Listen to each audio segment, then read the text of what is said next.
10 lines essay on the desert.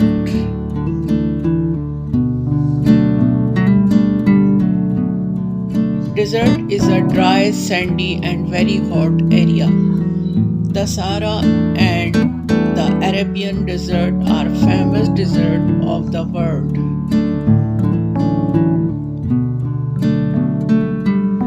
Desert areas cover 33% of the land on earth. Traveling in a desert is very difficult and dangerous. The only way to travel in a desert is to ride a camel.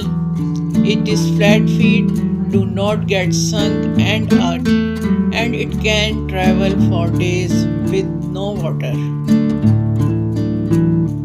Merchants cross great desert in camel caravans.